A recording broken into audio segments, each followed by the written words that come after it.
Who's your emergency contact? Who should we notify in the case of death? Welcome to the USP, where I've spent the last 2+ decades of my life. You know, in the penitentiary, it doesn't matter if a dude's got a life sentence or if a dude's got a couple of years. You know, when it comes to dudes that are working with the police, it doesn't matter. You know, it's on the individual. But sometimes you run into dudes and you see they got a life sentence and you might think, oh, you know, this dude's a solid dude because, you know, he didn't tell on his case. But a lot of people, I don't want to say a lot of people, but, you know, through the course of my incarceration, I met a handful of people that had a life sentence, were gangsters on their case, been active, gangsters in the penitentiary, but they reach a point in their life where they realize that they're gonna die in the penitentiary. You know, during my 26 years, I didn't spend a lot of time contemplating my predicament, because when you're sitting in the cell thinking about, man, I still got 25 years left, 23 years left, 20 years left, it becomes depressing. And you start getting filled with that hopelessness. You know, I'm not above or better than anybody else as far as, you know, feeling those type of emotions. But the difference is that I didn't allow those emotions to break me, where other people do. You know, some people resort to, you know, doing things that are detrimental to their health, physically and mentally.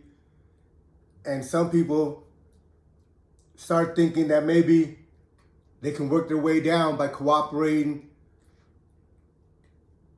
with the guards or with the SIS, trying to put cases on people. And also, you have these dudes that are gang members that can never go to an FCI. You know, when you're designated as a DG, disruptive group, you can never leave the USP. And those members are dudes that are the Black Hand, the Texas EME, the TS, and there's a few other groups that, you know, I don't really know, the BGFs. There's groups in the penitentiary that they dub as a DG, disruptive group, that can never go down to the lower security level. So now if you're a member of one of those organizations, or one of those families, and you have a 30-year sentence, a life sentence, you realize that you're gonna be stuck in this hostile environment, you know, until you no longer exist. And again, when you sit around thinking about that, it can get depressing. So when I left Lewisburg, I got to Florence in 2017. And it seemed like USP Florence was the dump spot for people coming out of the SMOOTH program. I mean, I'm sure it's not. I'm sure everybody, when they left the SMOOTH program, got spread out to whatever penitentiary they were getting sent to. But when I got to Florence, there was a lot of dudes that I was in Lewisburg with that was there with me. And one of the dudes that I ran into was this Texas EME dude named Pete. They call him Loco.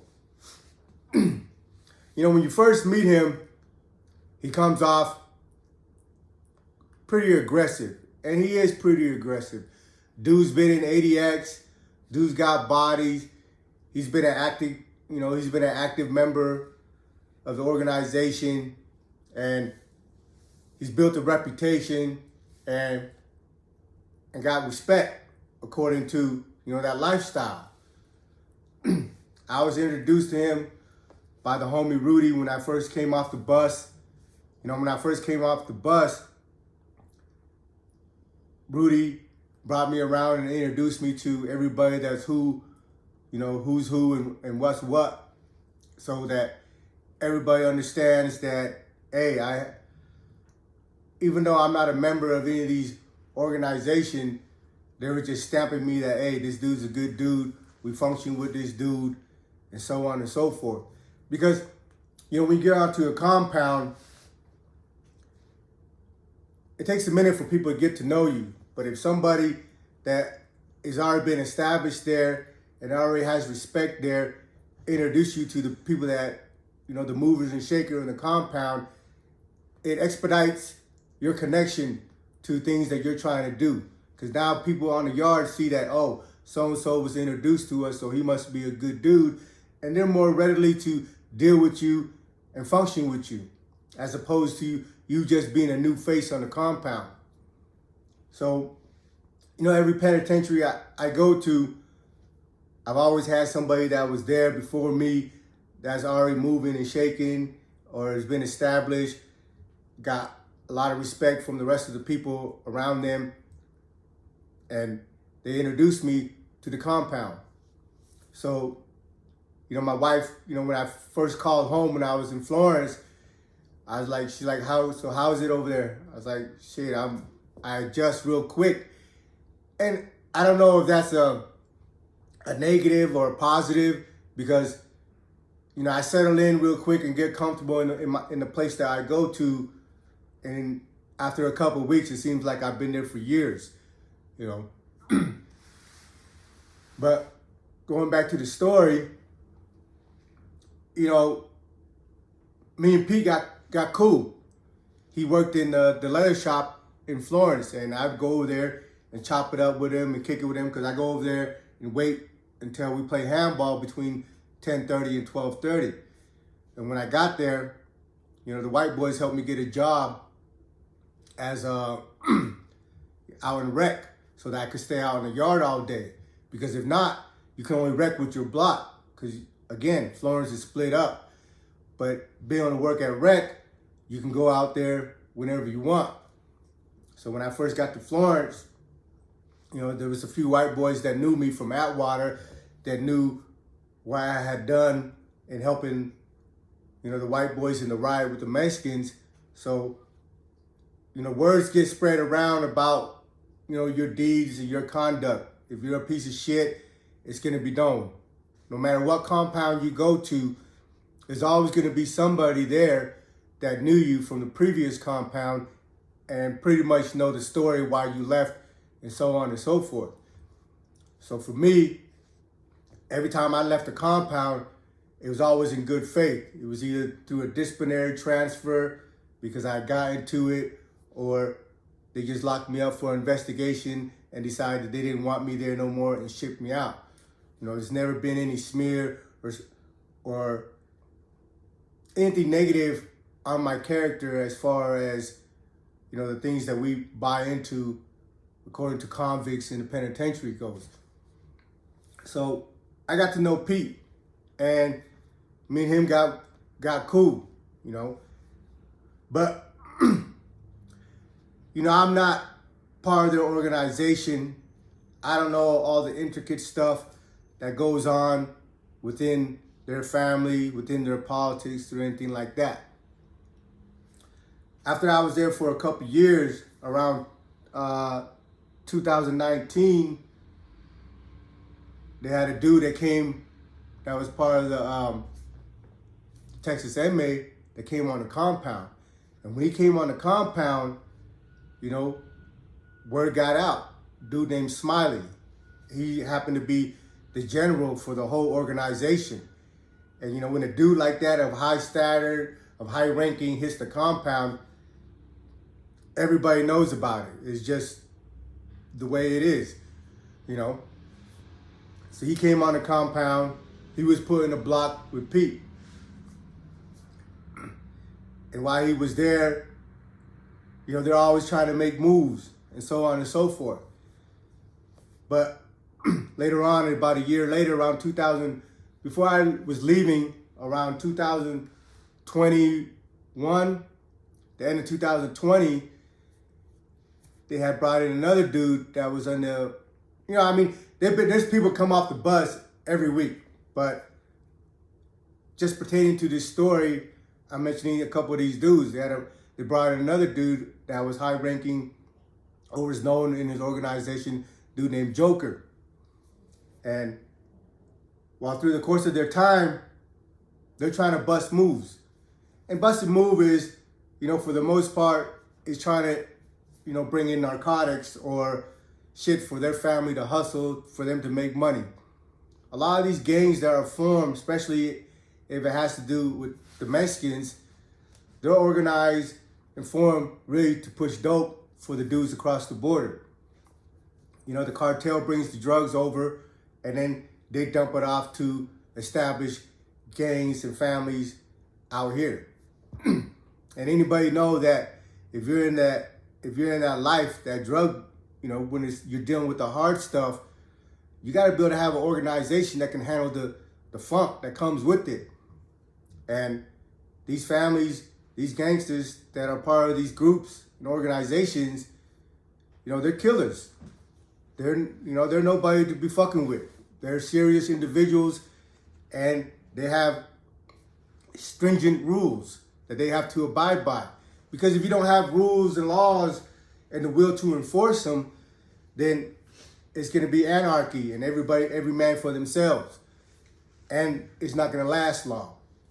So people that join up, for the most part, these organizations are serious individuals, because if you're a serious individual and you're part of a serious organization, you're not going to be trying to recruit do-boys. So as time went on, Smiley and their organization, Texas EME, again, they're trying to bust moves, but things ain't working out, right? So on this particular day, I'm in my block. They had commissary. I just, it wasn't for our block. But we got a couple of dudes in our block that works the compound or whatever, or works in commissary. And I'm sitting in the block, and the deuces go off. I see the CO is running over to commissary. Commissary is the only place in the penitentiary that doesn't have a camera.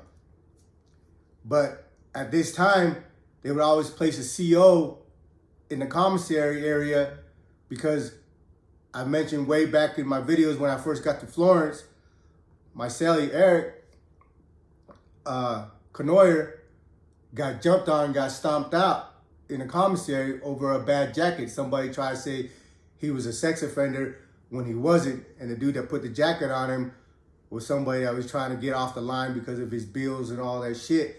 But anyway, because my cellie, Eric, got fucked off so bad, and there was no cameras there and no COs present, they had to start putting the CO in commissary. So, I watch out the window, I see all the COs running to commissary or whatever.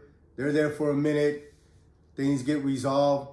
I don't see them from where, everywhere you go, there's always a back door. Sometimes they bring you out onto the compound, across the field to the lieutenant's office, or if they don't want the rest of the population to see who was involved in what incident, they just take you out the back door through the corridor. So I didn't see anybody to get brought out, so I'm not sure of what's going on, who's involved. But a few minutes later, they opened back up the compound, and people started coming back from work, and commissary, and all that stuff. So when it comes back, I find out that, Pete got butchered. They had sent 3 of the Texas EME at him, because it was his unit that had commissary. So they had a dude named Chongo, Corky, and Boy that went to go get Pete. And the story came back that, they punished him. Boy had him wrapped up, and the other 2 was just chopping him up with pieces of metal that were, a foot long, digging into his body, pulling it out, blood is squirting. It was a bloody mess. So again, I know Pete. I've been introduced to him when I first came on the compound. So the next day or whatever, I went into a block to go seek out one of my bros, one of my homeboy that I knew and had inquired about. I was like, damn, I said, what happened with Pete, homie? Like, oh man, we found out some bad shit with him. I guess this whole time, I don't know how long he's been doing what he's been doing, but this whole time, these guys been trying to make moves and stuff, and every time they try to bust a move, it never worked out, or it got intercepted, so on and so forth. So they started suspecting him. Now again, like these dudes that are on this level, they're not dummies, you know, by any means. These are intelligent dudes. They know what they're doing. For the most part, you know, they're in prison or get caught up on a compound because of rats, not because, you know, their ideas wasn't good or they were sloppy in what they were doing. It's, you know, everybody in the penitentiary, unless you're doing a crime by yourself, most of the people in the penitentiary are there because they're co-defendant, they're homies or family members or somebody that was close to them informed on them, you know, and that's just facts. I was in prison because the dude that rode with me, supposed to be my homeboy that I grew up with, decided he didn't want to do his time and put me in his place. Because I never got caught for nothing. But that's neither here or there. So I guess, you know, how you trick somebody, if you have like 3 people that you're suspecting of being foul. So you might go to one dude and say, hey, you know, we're going to bust this move. We're going to bring in some weed, for example. Then you go to another dude, you tell him, hey, we're going to bust this move and we're going to bring in some coke. Go to a third dude, hey, we're going to bust this move or whatever, and we're going to bring in some heroin. And you don't tell nobody else. So this dude knows this is going to be weed, this is going to be coke, and this is going to be heroin. Well, when it comes back that, you know, you get picked up and the SIS are like, oh yeah, we know you guys were trying to bring back in some weed, then obviously is this dude, right? Because that's the only person that you told on, that you told. Like, there's plenty of examples of how people get put in that trick bag. You know, unrelated, there was an incident with this blood homie named Ice Bomb. He's one of the founders of Bloodline. If anybody knows anything about, you know, the blood organization, the Bloodline is almost a different level as opposed to all the bloods, to all the rest of the blood. This is when you're on count for life, and it's structured. But his name was Ice Bomb. I think when they were in Pollock, you know, they had suspected dudes, a couple of their homies, that was telling. So Ice Bomb went to a dude and said, hey man, next week or so, we're gonna stab up the warden. You know, he told that to one dude. And then he went and told another dude, said, hey, next week. And then, you know, the way he was telling dudes, like, hey, next week we're gonna go stab up the warden and you're coming with me. Me and you gonna go stab the warden. So he went to another dude and like, hey, next week we're gonna go stab a CO. You know, me and you's gonna go stab up a CO. And then he went to a third dude and told him, hey, next week, me and you, we're gonna go stab a lieutenant. Well, before the week came up, SIS pulled him up and was like, hey, so what's all this rumor I hear you trying to stab up the captain or the warden or whoever, right? You know, when that came out, Ice Bomb and his homeboys knew who the rat was, who the one that was informing. So they went into a cell and they had a meeting and they're like, hey man, we think there's somebody in our group that's foul.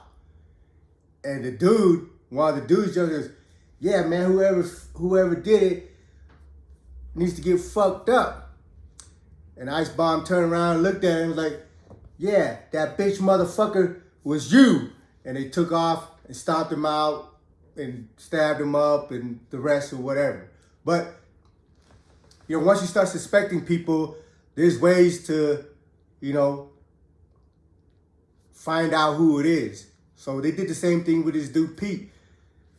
They had suspected him because, you know, he was in the unit with Smiley and Joker, and again, Smiley's the general for the whole organization. So he has a lot of clout, he has a lot of pull, he has a lot of resources. And they've been trying to bust move, you know, through, you know, here and there. But again, everything they try to do never came to fruition. So they started suspecting some people. And it turned out Pete was the guilty party, you know. And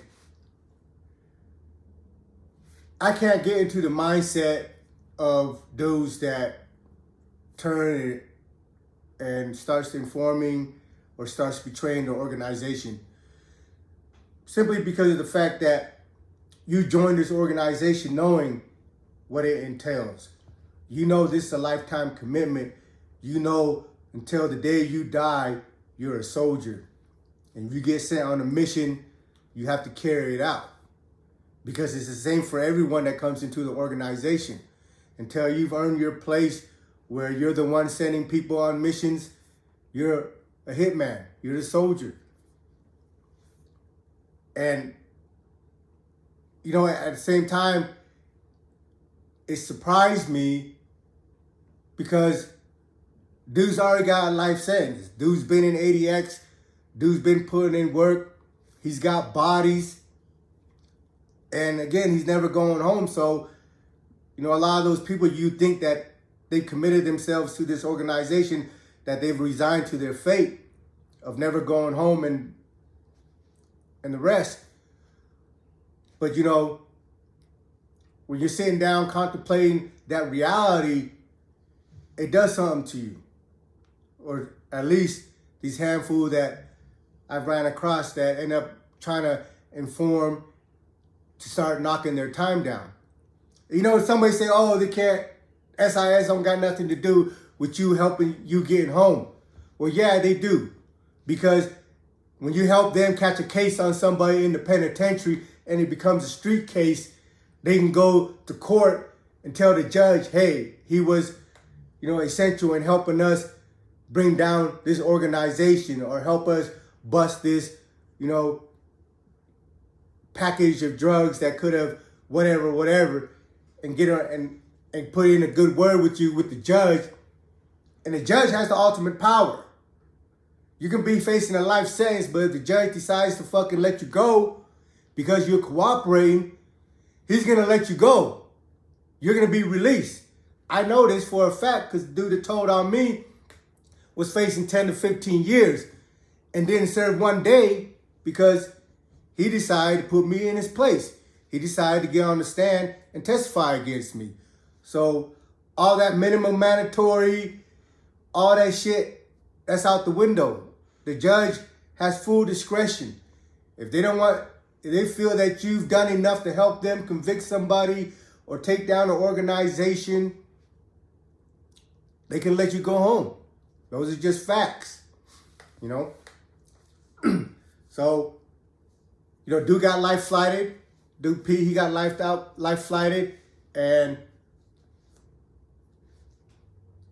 he didn't die. Like for me, like those kind of people, this is probably why my videos are kind of shadow banned, because I'm blunt and honest about my feelings about these situations.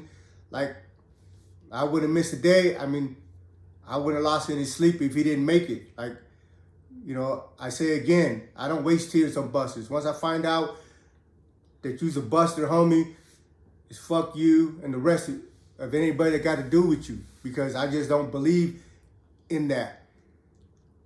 If you ain't built for it, stay the fuck out the way, because all you're doing is faking and putting other people in harm's way. You know? So he got life flighted. They never brought him back into the penitentiary. They sent him out to, I mean, for him, he benefited from it. Like, he almost died, but he ended up getting sent to a FCI because now for the rest of his life, he has to be kept away from any member of his organization. You know, the penitentiary, the criminal justice system, they protect rats and sex offenders. And it's fucked up. But that's just the reality of it. Welcome to the USP.